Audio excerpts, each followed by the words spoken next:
يا نفس إن لم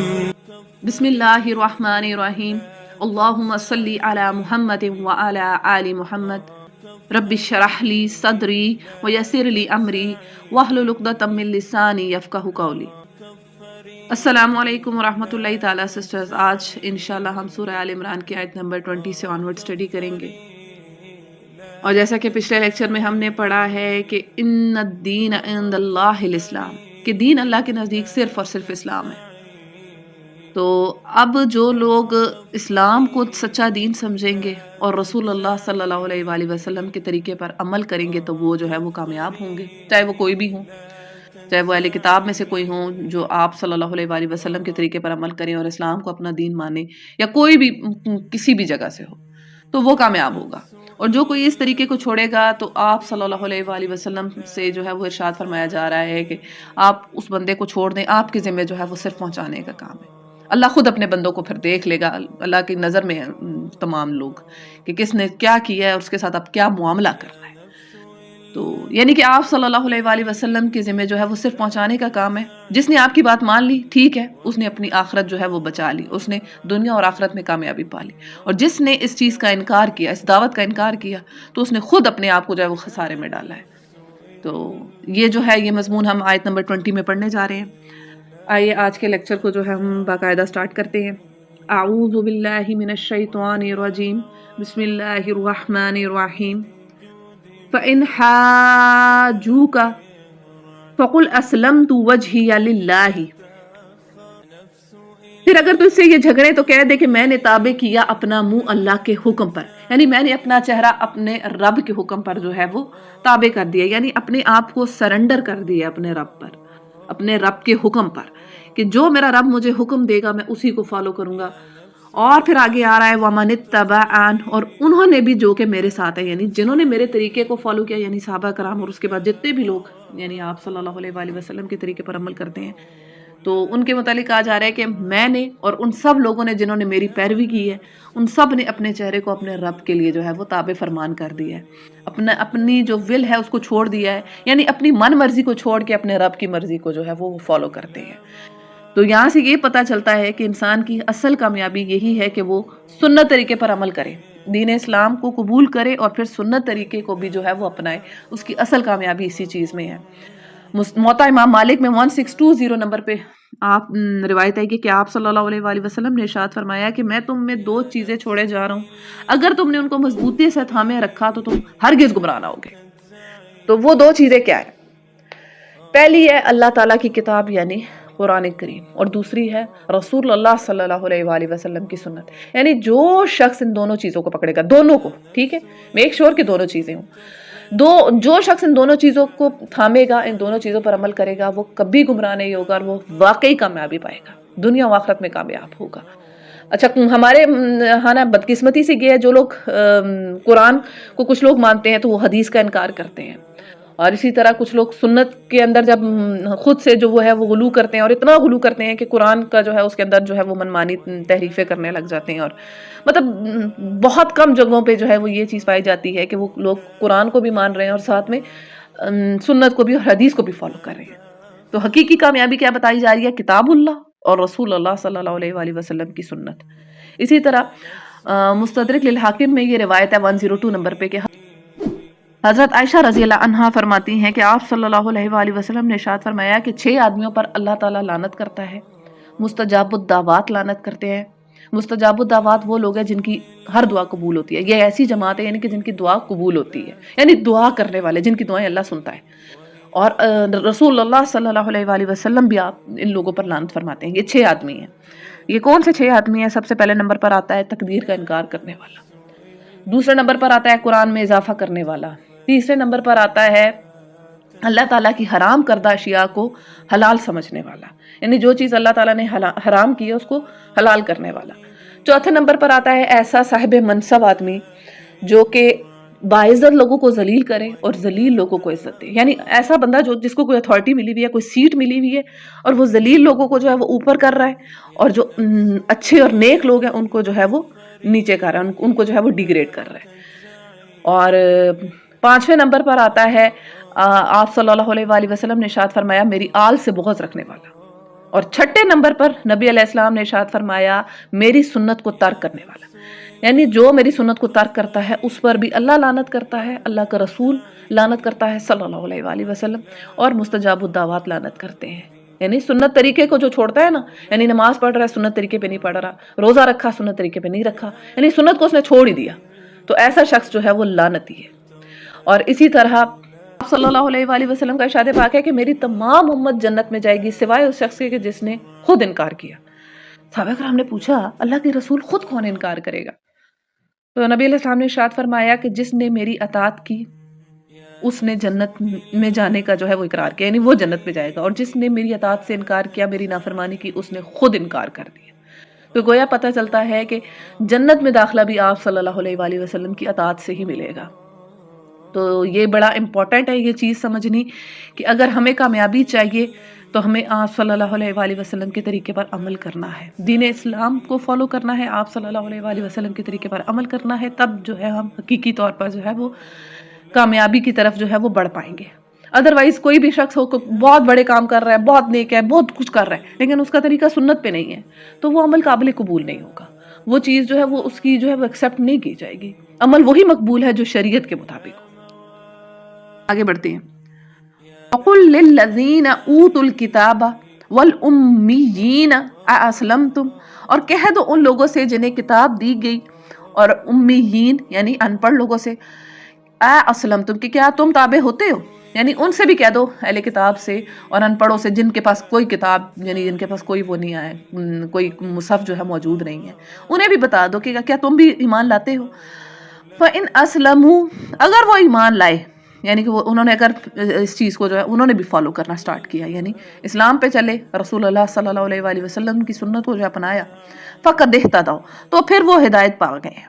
تب وہ جو ہے وہ ہدایت پر ہے۔ وَإِن تَوَلَّوْا اور اگر انہوں نے منہ پھیرا، فَإِنَّمَا عَلَيْكَ الْبَلَاغُ تو بے شک آپ کی ذمہ صرف پہنچانا ہے، یعنی اگر انہوں نے مان لی بات تو ٹھیک ہے، اور نہ مانی تو میرے رسول آپ صلی اللہ علیہ وآلہ وسلم سے اللہ جل شانہ ارشاد فرما رہے ہیں اے نبی آپ پر ان کی کوئی ذمہ داری نہیں ہے، صرف آپ کے ذمہ پہنچانے کا کام ہے، آپ نے پہنچا دیا ٹھیک ہے، جس نے مانا ٹھیک ہے، اور جس نے نہیں مانا، اور اس کے بارے میں اللہ جل شانہ ارشاد فرما رہے ہیں واللہ بصیر بالعباد اللہ کی نظر میں ہے اس کے بندے، اللہ اپنے بندوں کو خوب دیکھ رہا ہے کہ کس نے کیا کیا اور اس کا اب کیا انجام ہونا ہے، کس نے جو کچھ بوئے گا وہی کچھ پائے گا، جس نے جو کچھ کیا ہے اس کے ساتھ وہی معاملہ ہوگا۔ تو یہ بات ہے، تو اس آیت سے ہمارے پاس یہ لیسن ہے کہ ہماری اصل کامیابی آپ صلی اللہ علیہ وآلہ وسلم کے طریقے پر عمل کرنے میں ہے۔ اللہ ہم سب کو سنت پر عمل کرنے کی توفیق عطا فرمائے۔ آگے بڑھتے ہیں۔ ان الذین بے شک وہ لوگ یکفرون جو کفر کرتے ہیں بآیات اللہ اللہ کی آیات کے ساتھ، یعنی وہ لوگ جو اللہ کی آیات کے ساتھ کفر کرتے ہیں اور کیا کرتے ہیں ذرا، وَيَقْتُلُونَ النَّبِيِّينَ بِغَيْرِ حَقٍّ اور اللہ کے نبیوں کو ناحق قتل کرتے ہیں، ٹھیک ہے۔ قتل کسی شخص کو تین وجوہات پہ کیا جا سکتا ہے، ایک تو یہ کہ یا تو وہ مرتد ہو گیا ہو، دین اسلام سے پھر گیا ہو،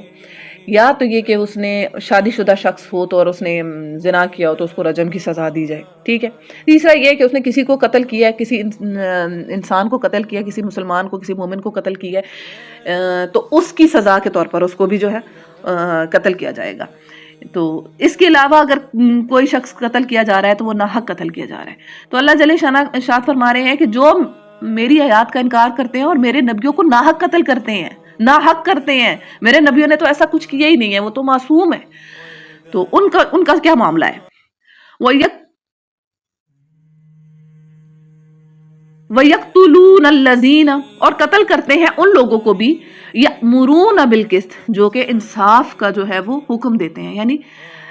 اللہ کے نبیوں کو بھی قتل کرتے ہیں، اور جو کوئی ان کے پیچھے اٹھ کر ان کے حق میں بات کہہ دے کہ اللہ کے نبیوں کو کیوں قتل کیا گیا۔ اچھا اس سے مراد علماء حق کی طرف اشارہ ہے، کیونکہ علماء جو ہوتے ہیں وہ بھی انبیاء کے وارث ہیں، یعنی جو لوگ پیچھے بھی انبیاء کے بعد جتنے لوگ بھی جو ہے وہ حق کی دعوت دینے والے ہیں، حق کی بات کہنے والے، حق کا کلمہ بلند کرنے والے، جو ان کو بھی جو قتل کرتا ہے، من الناس لوگوں میں سے، فبشرہم بعذاب علیم تو انہیں بشارت دے دو دردناک عذاب کی، بشارت دے دو دردناک عذاب کی۔ بشارت تو نہیں ہوتی نا پھر دردناک عذاب کی، یہ ٹونٹ میں کہا جا رہا ہے، تنزیہ لہجہ میں کہا جا رہا ہے کہ اللہ جل شانہ ارشاد فرما رہے پھر انہیں بتا دو کہ ان کے ساتھ میں کیا کرنے والا ہوں۔ جب وہ ہوتا ہے نا ماں اپنے بچے کو سخت غصہ ہو کسی چیز پہ تو پھر وہ طنز میں کہتی ہے بیٹا آج میں آپ کو بتاؤں گی کہ آپ نے کیا کیا ہے نا. اب بے شک ہنستے ہوئے بے شک کہہ رہی ہوں, مسکراتے ہوئے کہہ رہی ہوں بیٹا میں آپ کو بتاؤں گی آج آپ نے کیا کیا. وہ اصل میں ماں کا غصہ ہے بچے پہ, شدید غصہ ہے, جو طنز کے لہجے میں وہ یہ بات کر رہی ہے. تو یہی جو ہے وہ انداز ادھر جو ہے وہ بیان کیا گیا ہے, فبشرہم بعذاب علیم. پھر اللہ انہیں بتائے گا, ان کو دردناک سزا جو ہے وہ اللہ پاک ان کو دے گا. تو ان کو یہیں پر ان کو یہ بشارت دے دو کہ جو میرے نبیوں کو ناحق قتل کرتے ہیں, اور ان کے پیچھے بھی جتنے لوگ جو علماء حق ہیں اور جتنے بھی لوگ جو حق کی بات کرنے والے ہیں, انصاف کی بات کرنے والے ہیں میرے لوگوں میں سے, ان سب کو جو وہ ہے جو قتل کرنے ہیں ایسے لوگوں کو جو حق کی بات کرنے والے ہیں, ان کو لیے جو ہے وہ دردناک عذاب ہے. اللہ ان کو دردناک عذاب دے گا. اللہ کا عذاب ویسے ہی اتنا سخت ہے, اور جو جس کے بارے میں اللہ پاک کہہ دے کہ یہ دردناک عذاب ہے تو وہ کیسا ہوگا. تو یہود نے یعنی بنی اسرائیل نے جو ہے یہ کام کیا, انہوں نے بہت سارے انبیاء کو جو ہے انہوں نے قتل کیا. حضرت یحییٰ علیہ السلام, حضرت زکریا علیہ السلام, حضرت یحییٰ علیہ السلام کو ایک ڈانسر کے کہنے پر انہوں نے جو ہے وہ ان کا ایک بادشاہ نے جو ہے وہ ڈانسر کی فرمائش پہ جو ہے ان کو قتل کروایا, اور پھر آپ علیہ السلام کا جو سر ہے اس ڈانسر کے سامنے جو ہے وہ رکھا. اور اسی طرح حضرت عیسیٰ علیہ السلام کی انہوں نے سازش چلی, یہود نے رومی حکمرانوں کے ساتھ مل گئے, رومی حکومت کے ساتھ مل گئے. تو لیکن وہ یہ ہے کہ اللہ تعالیٰ نے ظاہر سی بات ہے رسولوں کو تو اللہ تعالیٰ بچا لیتا ہے, لیکن انبیاء کے ساتھ نبیوں کے ساتھ اللہ تعالیٰ کا معاملہ نہیں ہے کہ ان کو یہ پروٹوکول حاصل ہو. تو بہرحال یہ ہے کہ یہ بہت بہت بڑا گناہ ہے, بہت بڑا گناہ ہے کہ کوئی شخص جو ہے وہ کسی نبی کو قتل کرے, یا کسی شخص سے جو ہے کسی شخص کو نبی قتل کرے. یہ ایک بہت بڑا جو ہے نا انسان کے لیے, کسی شخص کے لیے بہت بڑا عذاب ہے کہ اس کے لیے اس کے ہاتھوں کوئی نبی قتل ہو یا وہ کسی نبی کے ہاتھوں قتل ہو.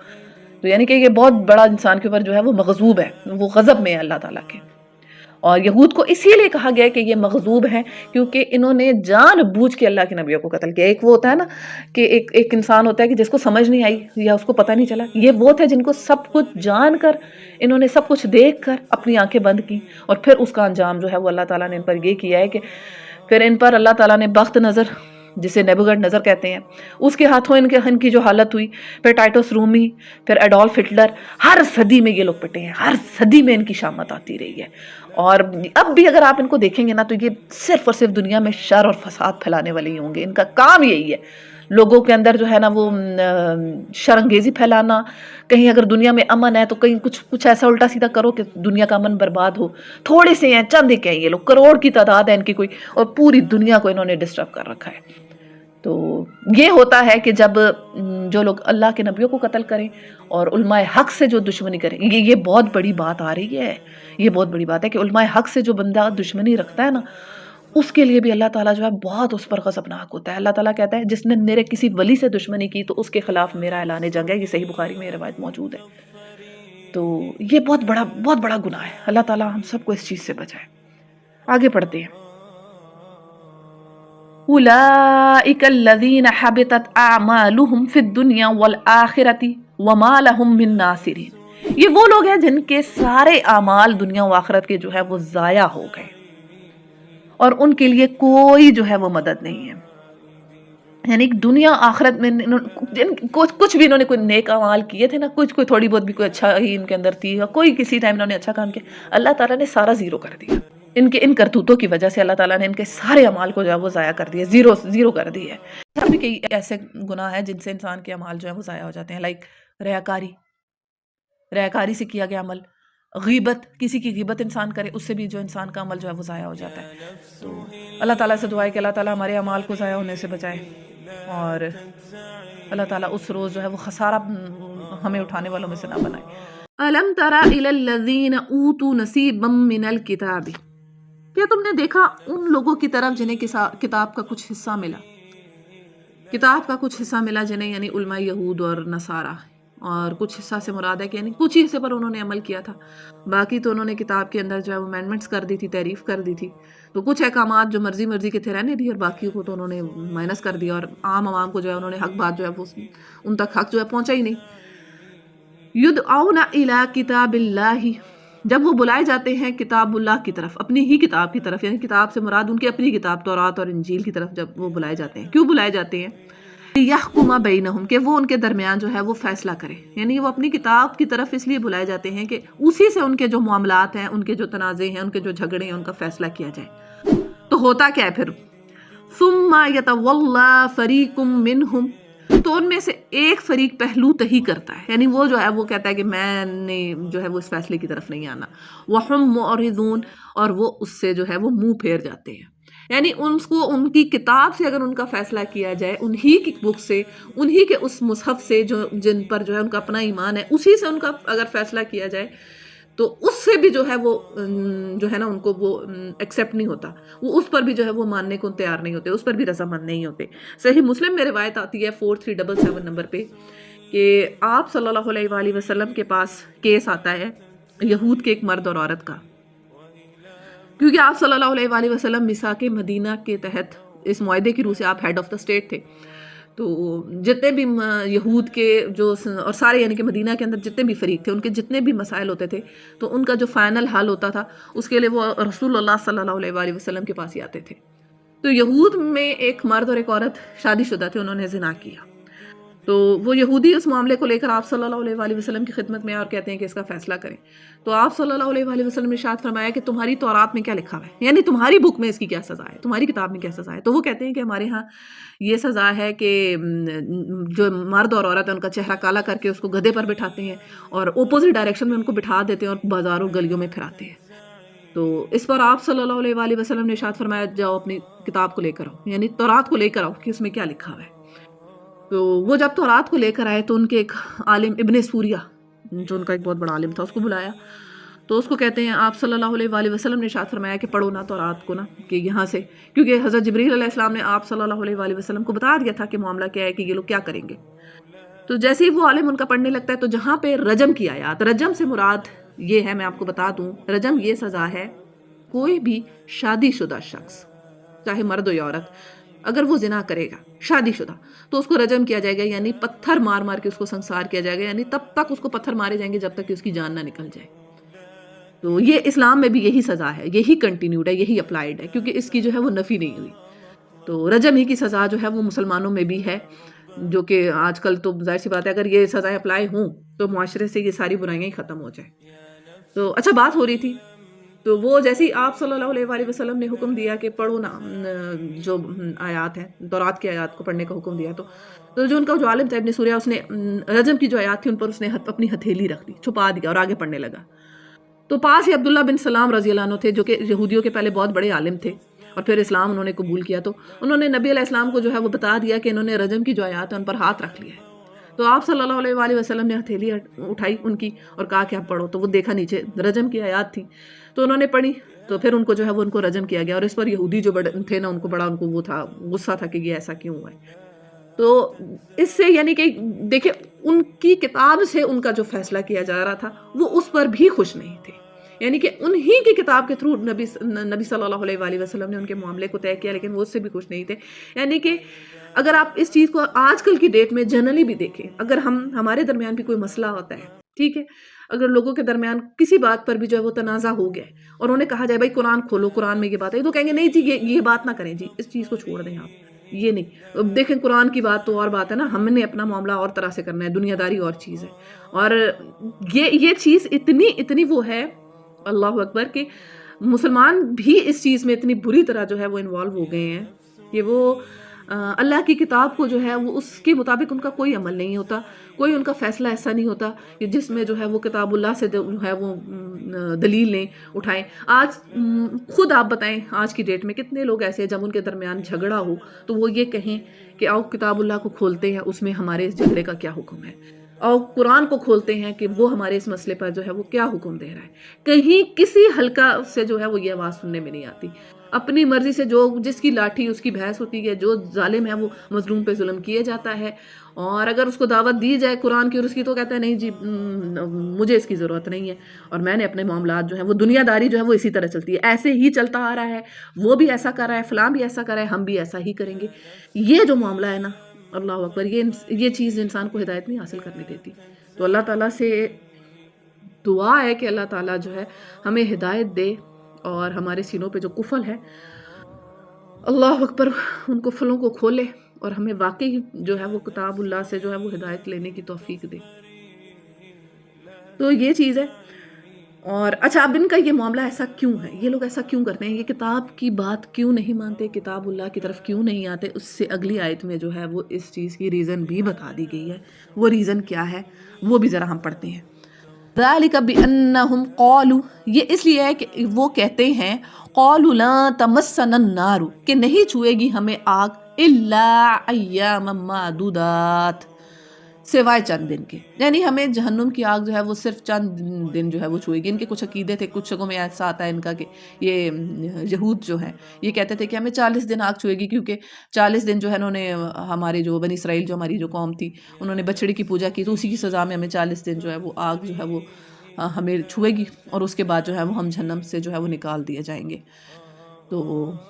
اب یہ بھی دیکھیں خود ساختہ عقائد، اور یہ ایسے عقائد ہمارے پاس بھی نہیں ہیں کہ فلاں جو ہے وہ ہمیں بخشوا لے گا، فلاں بزرگ کا ہم نے لڑ جو ہے وہ پکڑ لیا ہے، فلاں سے ہماری شفاعت ہو جائے گی. یہ سب مطلب ایسے اس طرح کے نبی علیہ السلام کی جو ہے وہ شفاعت بالکل آپ صلی اللہ علیہ وآلہ وسلم اپنی امت کی شفاعت کریں گے. مگر دیکھیں وہ شفاعت جو ہے وہ شفاعت بالاذن ہوگی، یعنی اللہ جل شانہ جو ہے وہ آپ صلی اللہ علیہ وآلہ وسلم کے لیے ایک تعداد مقرر کریں گے کہ آپ نے اتنی جو ہے وہ لوگوں کی شفاعت کرنی ہے. اور اسی پر میں آپ کو آپ صلی اللہ علیہ وآلہ وسلم کا فرمان سناتی ہوں کہ جس نے، جیسے کہ ابھی میں نے پہلے بھی آپ کو وہ روایت سنائی ہے اسی لیکچر میں، کہ جنت میں ہر شخص داخل ہوگا سوائے اس کے کہ جس نے خود انکار کیا.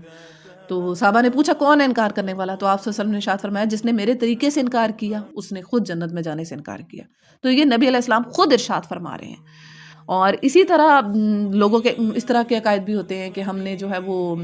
فلاں جو ہے، اچھا اس طرح کی باتیں بھی کہتے ہیں کہ بھائی آپ نے جو ہے وہ ہمیں بھی جنت میں جو ہے وہ لے کے جانا ہے. کئی بزرگوں کے متعلق ان کے یہ عقائد ہوتے ہیں. اور اسی طرح اچھا ایک اور بڑی خام خیالی ہوتی ہے کہ کہتے ہیں کہ بھائی ایک پھیرا لگے گا ہمارا، ایک پھیرا ہی تو لگنا ہے. تو اس پر میں آپ کو بتا دوں یہ حدیث میں آتا ہے کہ ایک شخص جس نے دنیا میں بڑے غم دیکھے ہوں گے اور اس کو جنت کا پھیرا لگوایا جائے گا، تو پھر اللہ جل شانہ اس سے ارشاد فرمائیں گے ہاں بھائی بتا جنت کیسی ہے اور تو نے دنیا میں کوئی دکھ دیکھا تھا؟ تو وہ کہے گا اے اللہ تیری ذات کی قسم میں نے دنیا میں کوئی دکھ نہیں دیکھا، مجھے سارے دکھ بھول گئے ہیں جنت کی خوشیاں اور جنت کا سکون اور جنت کا لطف دیکھ کر. اسی طرح پھر ایک جہنمی شخص کو لایا جائے گا جس نے دنیا میں بڑی عیش و عشرت، بڑا متکبر ہوگا اور بڑے ساری لگژریز اس نے انجوائے کی ہوں گی. اور جب اس کو جہنم کا پھیرا لگوایا جائے گا نا، اس کو بلایا جائے گا اور اسے کہا ہاں بھائی بتا تیرا کیا معاملہ ہے؟ وہ کہے گا اے اللہ تیری عزت کی قسم میں نے دنیا میں کبھی سکھ کا سانس نہیں لیا، مجھے ایک لمحے کے لیے بھی جو ہے میں نے کوئی دنیا میں سکون نہیں دیکھا، کیونکہ اس کے جہنم کے ایک پھیرے نے، ابھی خالی اس کو ایک ڈبکی لگوائی جائے گی جہنم کی نہر میں، جنتی کو بھی جنت کی نہر میں اور جہنم والے کو بھی جہنم میں ایک ڈبکی لگوا کے جو ہے باہر نکالا جائے گا، تو وہ کہے گا میں نے کوئی سکون کا لمحہ نہیں دیکھا. تو اس کا مطلب ہے جہنم زیادہ دیر کے لیے بھی بری چیز ہے اور تھوڑی دیر کے لیے بھی بری چیز ہے. تو یہ لوگوں کی، بہت سارے لوگوں کی یہ خام خوالی ہوتی ہے نا کہ ہم تھوڑی سی دیر کے لیے جائیں گے تو ابھی جو مرضی کریں، اپنی منمانی کرتے ہیں، اپنے کام جو ہے اپنی ول کے مطابق کریں گے، اپنی منمانی کریں گے، رب کی نہیں ماننی ہم نے. تو یہ عقائد ہمارے مسلمانوں میں بھی ہیں، اس طرح کے خود ساختہ عقائد جو ہے وہ بنائے گئے ہیں. تو اس پر پھر اللہ جل شانہ ارشاد فرما رہے ہیں وَغَرَّهُمْ فِي دِينِهِمْ مَا كَانُوا يَفْتَرُونَ، اپنے ہی دین میں اپنی بنائی ہوئی باتوں سے یہ بہک گئے ہیں، یعنی خود ساختہ بنائی ہوئی باتوں سے انہوں نے اپنے دین کو خود جو ہے وہ بگاڑ لیا، خود اپنے آپ کو بہکا لیا. ان کا دین جو ہے وہ دھوکے میں چلا گیا اپنی خود ساختہ باتوں میں. اور یہی مضمون ہمیں سورہ بقرہ میں بھی ملتا ہے، وہاں بھی یہی آیات آتی ہیں وَقَالُوا لَن تَمَسَّنَا النَّارُ إِلَّا أَيَّامًا مَّعْدُودَةً. تو پھر اللہ جل شانہ آگے سے ارشاد فرماتے ہیں قُلْ أَتَخَذْتُم مِّن دُونِ اللَّهِ عَهْدًا، کہو کیا تم نے اللہ سے کوئی وعدہ کر رکھا ہے، وعدہ ہوا ہے تمہارا، کوئی ڈیل ہوا ہے، کوئی ایگریمنٹ ہوئی ہوئی ہے، کوئی تمہارا کانٹریکٹ ہے اللہ کے ساتھ کہ تمہارا جو ہے وہ کچھ چند دن تم جہنم میں رہو گے. اور یہی ہمارے ہم مسلمانوں کا بھی ہوتا ہے کہ ہم جو ہے وہ لاڈلی امت ہے، ہم بھی جو ہے وہ امت وسط ہیں اور ہمارے ساتھ تو یہ معاملہ ہوگا، ہمیں تو کچھ بھی نہیں ہوگا، ہم تو سب جنتی میں جائیں گے، تھوڑا سا کچھ عذاب ہمیں بھی دیکھنا پڑے گا. تو پھر اللہ جل شانہ ارشاد فرماتے ہیں قُلْ أَتَّخَذْتُم مِّن اللَّهِ عَهْدًا فَلَن يُخْلِفَ اللَّهُ عَهْدَهُ، کیا تم نے اللہ سے کوئی وعدہ کر رکھا ہے کہ جس کو اللہ اپنے وعدے کے خلاف نہیں کر سکتا. اور پھر آگے اللہ پاک ارشاد فرماتا ہے أَمْ تَقُولُونَ عَلَى اللَّهِ مَا لَا تَعْلَمُونَ، یہ بڑا امپورٹنٹ ہے کہ کیا تم اللہ کے بارے میں وہ بات کہتے ہو جس کا تمہیں خود ہی نہیں پتا، یعنی اللہ کے اوپر وہ باتیں تم جو ہے وہ اللہ سے منسوب کرتے ہو جن کا تمہیں اپنے آپ کو بھی علم نہیں ہے، خود سے باتیں بنائی اور اللہ کی طرف ان کو منسوب کیا کہ ہمارا رب جو ہے وہ یہ بات کہہ رہا ہے. یہ کتنا بڑا گناہ ہے کہ ایک تو پہلے انسان وہ کہتے ہیں نا ایک تو غریب اور اوپر سے بدتمیز، یعنی ایک بندہ خود نالائق بھی ہے ٹھیک ہے، اور اوپر سے ہٹ دھرمی بھی شو کر رہا ہے کہ بھائی نہیں ٹھیک ہے یہی ہے ایسے ہی ہے، یعنی عمل بھی نہیں کیا اور اللہ کی طرف بھی جو ہے اس نے جھوٹ اور غلط باتیں جو ہے منسوب کر دیں، اور سنی سنائی باتوں پہ بھئی ہاں فلاں نے بتایا تھا، فلاں سے سنا تھا، اس نے کہا تھا یہ ہوا ہے وہ ہوا ہے، ان ساروں پر اس نے جو ہے وہ بلیو کیا اور عمل سے ہے وہ خالی رہا۔ تو ایسے انسان کا تو پھر وہی بات ہے کہ اس کے بارے میں اللہ جل شانہ ارشاد فرما رہے ہیں وَغَرَّهُمْ فِي دِينِهِمْ مَا كَانُوا يَفْتَرُونَ، یہ انہوں نے اپنی ہی بنائی ہوئی باتوں سے اپنے دین کو دھوکے میں ڈال دیا۔ تو ظن اور گمان کی پیروی نہ کریں، دلیل کی پیروی کریں، اور قرآن میں بار بار یہ بات واضح اس پر آ رہی ہے کہ کسی کو جو ہے نا وہ ہر ایک شخص جو ہے وہ اپنے عمل پر جو ہے وہ ذمہ دار ہے، اور ہر ایک شخص سے اس کی عمل کے مطابق جو ہے وہ پوری پوچھ گچھ ہوگی۔ اگلی ہی آیت میں ہم اس چیز کو پڑھیں گے، اور اس چیز کو اگر ہم جتنا جلدی سمجھ لیں تو ہمارے لیے جو ہے ہماری عاقبت بخیر ہونے کے لیے جو ہے وہ بہتر ہے، ورنہ وہی ہے کہ اس دن انسان کو جب یہ ساری باتیں پتہ چلیں اور وہ ہاتھ ملے پھر کیا فائدہ۔ تو اگلی آیت پڑھتے ہیں فَكَيْفَ إِذَا جَمَعْنَاهُمْ، پھر کیا حال ہوگا اس دن جب ان کو جمع کرے گا اللہ، لِيَوْمٍ لَا رَيْبَ فِيهِ، اس دن جس کے آنے میں کوئی شک نہیں ہے، وَوُفِّيَتْ كُلُّ نَفْسٍ مَا كَسَبَتْ، تو پورا دیا جائے گا ہر نفس کو اس کا بدلہ جو کچھ اس نے کمایا، وَهُمْ لَا يُظْلَمُونَ، اور کسی پر جو ہے ظلم نہیں ہوگا، اور ان پر کوئی ظلم نہیں کیا جائے گا، اور کسی انسان کو جو اللہ تعالیٰ ظلم سے جو ہے وہ دوچار نہیں کریں گے، یعنی کہ ہر ایک کو اس کا اعمال نامہ پورا ایز اٹ از، فَمَن يَعْمَلْ مِثْقَالَ ذَرَّةٍ خَيْرًا يَرَهُ وَمَن يَعْمَلْ مِثْقَالَ ذَرَّةٍ شَرًّا يَرَهُ، کہ جس نے ذرا برابر بھی نیکی کی ہوگی اس کو بھی اس کا جو ہے وہ ملے گا، اور جس نے ذرا برابر بھی شر کیا ہوگا وہ اس کو بھی دیکھے گا۔ تو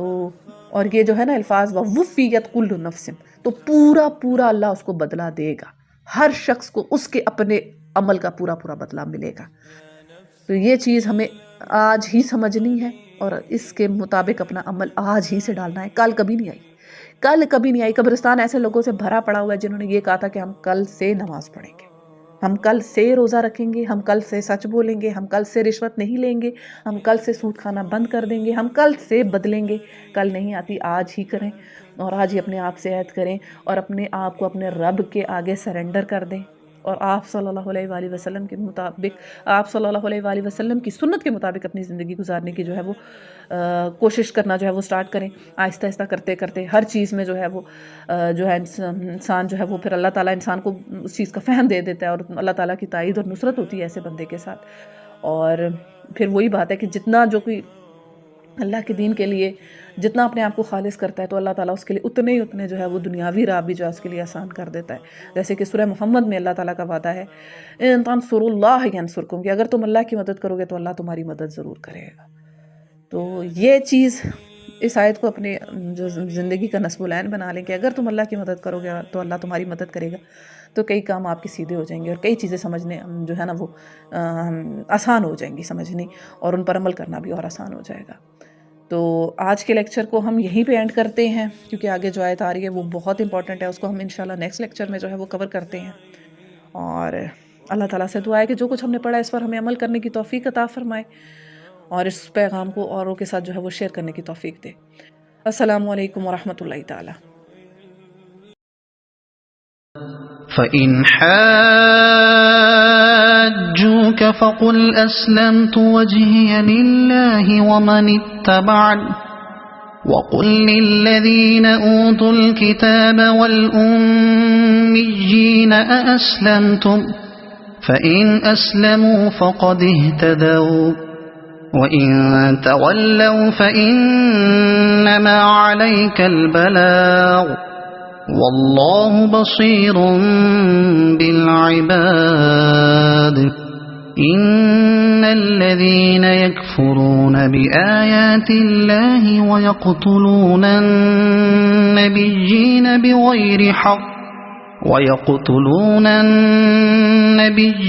بِغَيْرِ حَقٍّ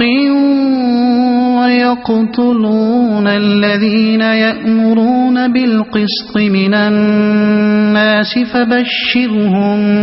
بِعَذَابٍ أَلِيمٍ أولئك